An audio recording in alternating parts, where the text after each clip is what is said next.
ang nag-deliver papunta sa bahay nila Pangulong Bongbong Marcos at Speaker Martin Romualdez mag-insert o magpasok ng 100 billion worth of projects sa BICAM. Sana po ay hindi nila ako mapatay bago ko mailabas ang lahat. Ginawa ko lang ang utos sa akin, pero ngayon, handa na akong harapin ang lahat. Ginagamit ng administrasyon ang buong resources ng bansa para tumahimik ako. That he will shoot me if I will talk.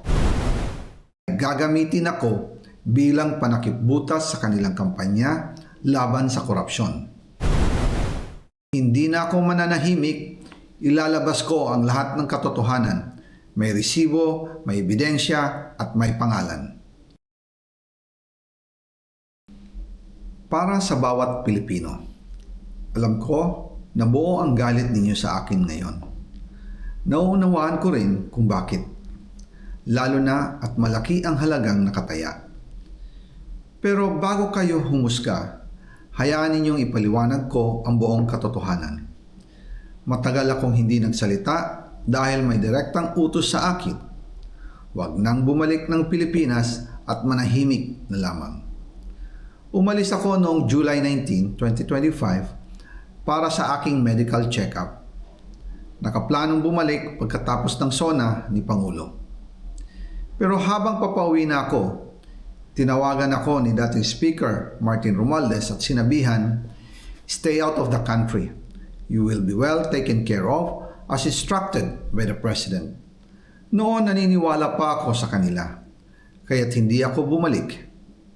Tumikom ang aking bibig, sumunod ako, pero ang hindi ko alam, ang ibig pala nilang sabihin sa aalagaan ka namin ay gagamitin ako bilang panakipbutas sa kanilang kampanya laban sa korupsyon. Ginawa nila akong poster boy ng kanilang sariling kasinungalingan. Ngayon, hindi na ako mananahimik, ilalabas ko ang lahat ng katotohanan. May resibo, may ebidensya, at may pangalan. Nagsimula ito nung tumawag si Sekmina Pangandaman sa akin nung nag-umpisa ang BICAM process last year, 2024. Ang sabi niya, katatapos lang ng meeting nila ni Pangulo at may instructions na mag-insert o magpasok ng 100 billion worth of projects sa BICAM.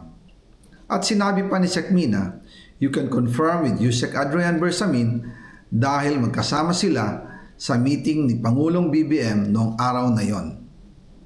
Tinawagan ko po agad si Yusek Adrian Bersamin at tinanong ko kung may instruction nga ba ang Pangulo na magpasok ng 100 billion during their meeting.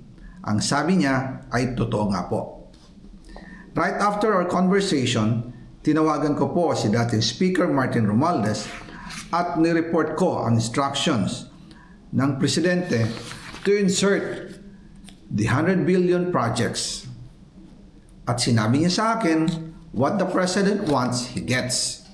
After ng ilang araw, nag-set po ng meeting si Sekmina Pangandaman at Yusek Adrian Bersamin sa amin ni dating Speaker Martin Romualdez sa Aguado Building in front of Gate 4 ng Malacanang at nandun din po si Yusek Jojo Cadiz.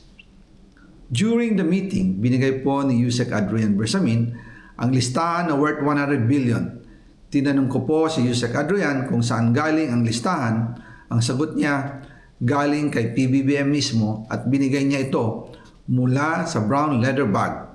Nung sinabi po ni Yusek Adrian Bersamin, yung brown leather bag, naalala ko noong nasa Singapore kami right after the elections of May 2022 sa Hilton Hotel, kami ni dating Speaker Martin and PBBM habang pauwi at pabalik ng Pilipinas, hinabol ng PSG ang brown leather bag at ang sabi ni PBBM, maiwan na lahat, wag lang ang brown leather bag.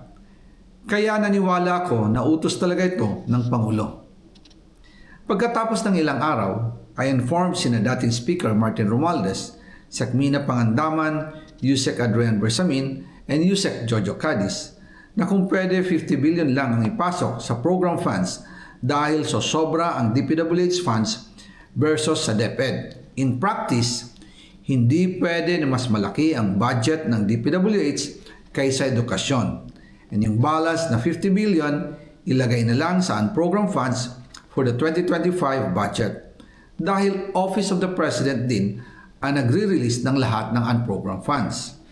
Pagkatapos ng isang araw, tinawagan ako ni Sec Mina at sinabi ang mensahe ng Pangulo. Ipasok ninyo yan dahil pinangako na sa akin ni Speaker Martinian at hindi na pwedeng baguhin. Kumbaga, ang utos ng hari hindi pwedeng mabali. Again, I informed the Speaker and asked clearance about the instructions ng Pangulo. At ang sabi niya, wala tayong magagawa.